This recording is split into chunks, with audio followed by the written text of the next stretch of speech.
Olá, sejam todos muito bem-vindos a mais uma aula aberta. Meu nome é Giovana, eu sou aluna do Instituto de Alimentação e Nutrição da UFRJ, Centro Multidisciplinar de Macaé e integrante do NESAM. Nessa aula, nós vamos falar sobre os aspectos fisiológicos da gestação e desenvolvimento do bebê. Bom, segundo o Ministério da Saúde, a gestação ou a gravidez ela pode ser definida pelo evento resultante da fertilização ou da fecundação do óvulo pelo espermatozoide. Ela atualmente ocorre dentro do útero e é responsável pela geração de um novo ser. Nesse momento, vão existir muitas mudanças e muitas transformações para a mulher, para o seu parceiro e para toda a família. Durante esse período, vão existir várias modificações que vão ocorrer lentamente para a preparação do parto e da maternidade. A gravidez é um fenômeno fisiológico, por isso, na maioria das vezes, ele ocorre sem intercorrências. Os sintomas mais comuns da gravidez podem incluir o atraso menstrual, o aumento dos seios, enjoo ou vômitos, mais sono e mais fome, um aumento da frequência urinária e a maior sensação de cansaço. Existem diferentes tipos de gravidez. A gravidez tópica é a gravidez em que o embrião ele é implantado na parede uterina, que é o local ideal para o seu desenvolvimento.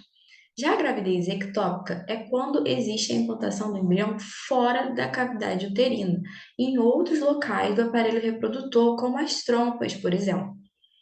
A gravidez única é quando há a presença de um único embrião. Já a gravidez múltipla existe a presença de dois ou mais embriões. A gestação de risco habitual é uma gestação normal, dita normal, que não se identifica nenhum maior risco ou complicação para a mãe ou para o bebê.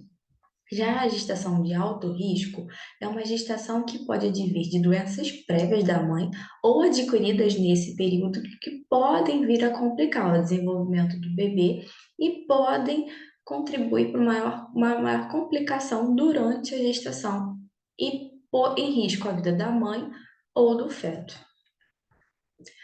Bom, a fisiologia da gestação compreende um conjunto de mudanças fisiológicas e também anatômicas que vão ser importantes para que a mulher lide com o aumento das demandas metabólicas resultantes da gravidez.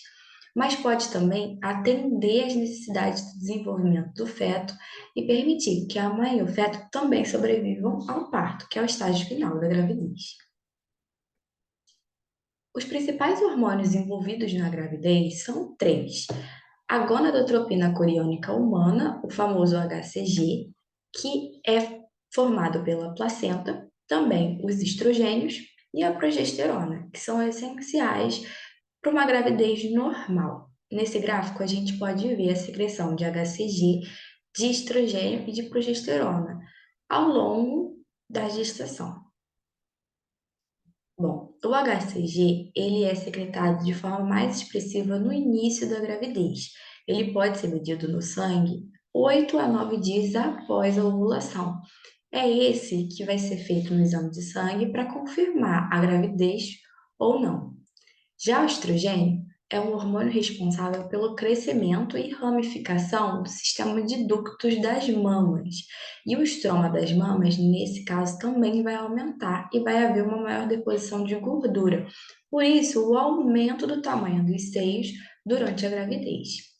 A progesterona é um hormônio importante no processo de manutenção da gravidez, porque é ele que vai reduzir as contrações uterinas, permitindo que o embrião fique fixo na parede uterina.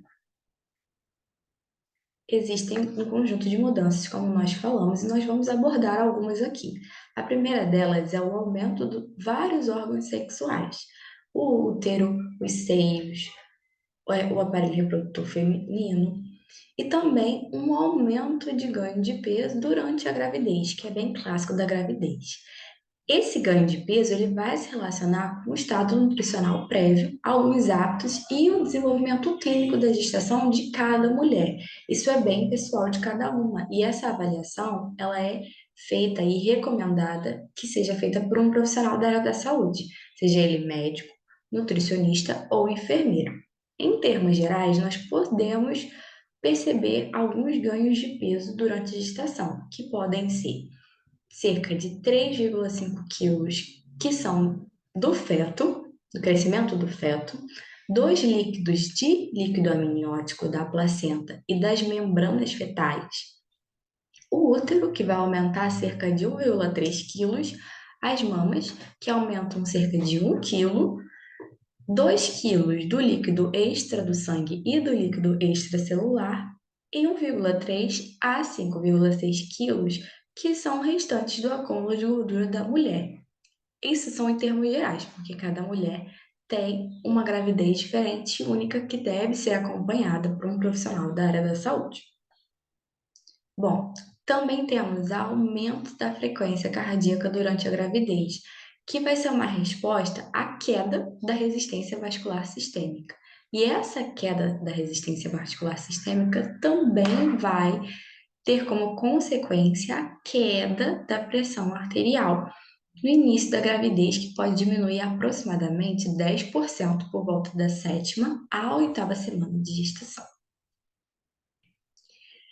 O sistema hematológico também sofre algumas alterações para atender realmente às demandas do feto em desenvolvimento e também da placenta.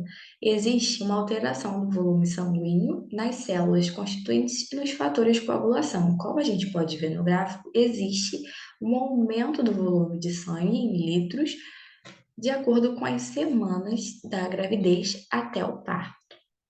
O volume plasmático, ele também vai aumentar até 10% por volta da sétima semana de gestação e vai se estabilizar em 45 a 50% por volta da 32ª semana de gestação. Existe também um aumento do volume dos glóbulos vermelhos, que supre as demandas extras de oxigênio da mãe e do feto. O trato respiratório também vai sofrer algumas alterações importantes. Inicialmente, ele vai ser mediado por respostas endócrinas e, posteriormente, pelo aumento do útero mesmo. Essas modificações no trato, elas têm o objetivo de fornecer oxigênio por conta do aumento das demandas maternas e da fisiologia fetal mesmo. O consumo de oxigênio ele pode aumentar em 30 a 50 ml por minuto. À medida que a gravidez aumenta, o útero realmente vai se expandir para cima e vai mudar o formato do peito da mulher. As costelas inferiores podem se dilatar e a circunferência torácica vai aumentar em cerca de 8%.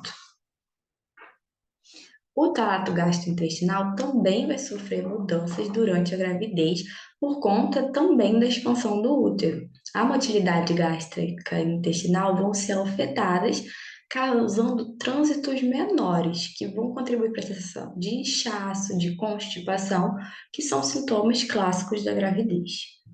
No sistema endócrino, nós temos um aumento de 135% do tamanho da hipófise. E níveis de prolactina eles vão começar a aumentar ao longo da gravidez. A prolactina vai ser um hormônio importante quando nós estamos falando do quesito da produção e síntese do leite. Bom, chegamos ao desenvolvimento do bebê. O início do período gestacional ele é calculado de acordo com o primeiro dia do último dia do ciclo menstrual e a partir daí se contam 40 semanas que compõem uma gestação saudável e ideal para a formação do bebê. O desenvolvimento do bebê ele é dividido em dois períodos principais, o período embrionário e o período fetal. Nós podemos contar a gravidez em trimestres, meses ou semanas.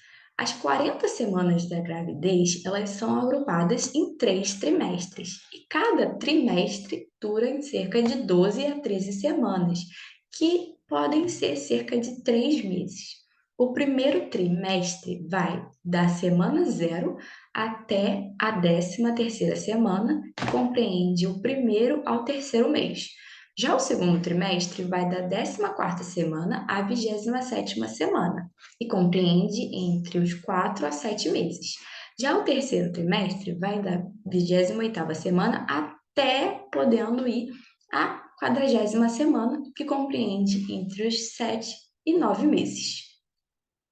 Aqui nós temos um quadrinho para simplificar essa ideia, que são 3 trimestres, os 9 meses e as 40 semanas que o bebê pode se desenvolver. Nós vamos falar agora de cada ponto desses trimestres. No primeiro trimestre, entre a primeira e a quarta semana, existe alguns pontos críticos, porque nessas 2 primeiras semanas após a menstruação ainda não aconteceu a fecundação. Após a segunda semana, vai haver essa formação do blastocisto, que vai se implantar na parede do útero e vai começar a desenvolver as vilosidades coriônicas que posteriormente darão origem ao embrião. Nesse momento, a mulher ainda não sabe que está grávida e os sintomas são só parecidos com sintomas pré-menstruais clássicos. A partir da quinta semana, o embrião tem 2 fases de desenvolvimento, 2 semanas de desenvolvimento. E ele vai coincidir com o momento em que a mulher vai perceber esse atraso menstrual. E se fizer o teste, pode vir a dar positivo. Nesse momento, existe apenas um saco gestacional de 1 centímetro. Entre a sexta e a oitava semana, nós podemos perceber a formação da placenta, do cérebro e da medula espinhal. Também é possível perceber os batimentos cardíacos no exame de ultrassom, em cerca da sexta semana de gravidez. Também existe o desenvolvimento dos membros, olhos, ouvidos, nariz e genitais. Já no final da oitava semana, todos os órgãos e sistemas já iniciaram seu momento de desenvolvimento. Entre a nona e a 12ª semana, os ossos e os músculos vão começar a se formar, também o rosto e o pescoço. Existe a presença de ondas cerebrais que podem ser detectadas. Os rins vão começar o seu funcionamento e o líquido amniótico vai começar a ser produzido pela placenta. É nesse momento em que a mulher pode perceber que ganhou algum peso e o seu abdômen vai começar a ficar levemente maior. No final da 12ª semana, o bebê já tem um aspecto bem humano e ele já está praticamente todo formado e encaminhando o seu desenvolvimento. Entrando no segundo trimestre, entre a 13ª e a 24ª semana, o feto é bem ativo. A mãe já consegue perceber seus movimentos na barriga. No feto feminino, existe a formação dos ovários, e no feto masculino, os testículos que anteriormente estavam na cavidade abdominal, eles começam a descer para o local ideal. Nesse momento, ao fazer um exame de ultrassom, é possível detectar o sexo do bebê. E os pulmões, eles também já estão bem formados, mas eles não estão prontos para funcionar fora do útero, porque eles ainda não começaram a produzir o surfactante. O terceiro trimestre, que é o estágio final da gravidez, compreende a 27ª até o fim da gestação. É um período de grande crescimento que se mantém até a 37ª semana, que é nesse momento em que o bebê é considerado a termo, e que significa que ele está pronto para nascer de forma saudável, sem complicação. Ele vai mudar o feto de posição com frequência e pode apresentar a apresentação cefálica, que é a cabeça voltada para a vagina da mulher. Os pulmões, nesse momento, eles amadurecem e produzem o surfactante, que vai ser ideal para o seu funcionamento fora do útero. Em média, esse bebê a termo que pode nascer, ele tem mais ou menos 50 centímetros de comprimento e pesa aproximadamente 3,5 kg. Bom, nesse momento que o bebê está a termo, pode acontecer o parto, que é um evento mais que fisiológico, um evento social que integra toda a vida reprodutiva do parceiro e da mulher. É uma experiência muito única no universo feminino, que envolve toda a família, a comunidade que ela está inserida. A gestação, o parto e também o puerpério, que vai acontecer após o parto, é uma experiência muito significativa, muito delicada e muito positiva na vida dessa mulher e da família dela. Assim como a gestação, existem tipos de parto. Existe o parto vaginal. O parto vaginal é quando a criança nasce naturalmente pelo canal vaginal. Ele é conduzido e monitorado por uma equipe de saúde, por um médico. Essa mulher ela é submetida a alguns toques vaginais para saber como está o colo do útero dela e a sua dilatação também. Nesse momento do parto vaginal, ele pode ocorrer por anestesia ou não. O parto humanizado não é necessariamente um tipo de parto, mas uma assistência que é dada à mulher desde o período pré-natal, durante o parto e até no período pós-natal, que tem o objetivo de reduzir as intervenções clínicas que são desnecessárias e podem pôr em risco a vida da mãe e do bebê. Existe uma discussão sobre o plano de parto e não é feito nenhum tipo de indução durante o parto para sua evolução. Existe o parto cirúrgico e a cesariana, que se dá por meio de uma incisão cirúrgica, onde existe o corte de 7 camadas da pele até chegar ao útero. É feita uma incisão de aproximadamente 10 centímetros acima do pelo pubiano e ao localizar o bebê, o médico vai retirar, vai extraí-lo suavemente de forma segura e a equipe médica também vai extrair a placenta. A OMS recomenda que apenas 15% dos partos sejam feitos de forma cesariana e que se dê preferência ao parto vaginal. O parto cesariana, ele pode ter data marcada, data e horário marcado, mas também pode ser feito em casos de urgência, em casos em que há necessidade. O parto domiciliar também é um outro tipo de parto mais natural, em que a mulher pode parir no seu ambiente confortável, dentro da sua casa, acompanhada de profissionais habilitados para esse tipo de parto, como enfermeiros ou doulos, e é feito de forma que é avaliado de forma segura em que a mulher pode parir dentro da sua própria casa. A importância da nutrição nesse período de gestação, ela é muito importante, porque ela previne uma série de ocorrências negativas, uma série de prevenções a doenças metabólicas que podem ocorrer durante a gestação, por exemplo. Ele vai segurar algumas reservas energéticas que vão ser necessárias para o parto e para o pós-parto, além do substrato necessário para que exista um período de lactação saudável também. Existe o favorecimento de um ganho de peso adequado e necessário, de acordo com o estado pré-nutricional, pré-gestacional de cada mulher.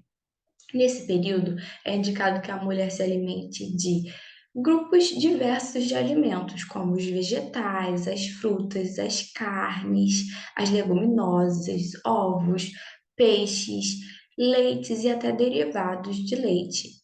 É recomendado evitar frituras ou comidas de carnes cruas que não são tão seguras à saúde nesse momento e podem comprometer o desenvolvimento fetal.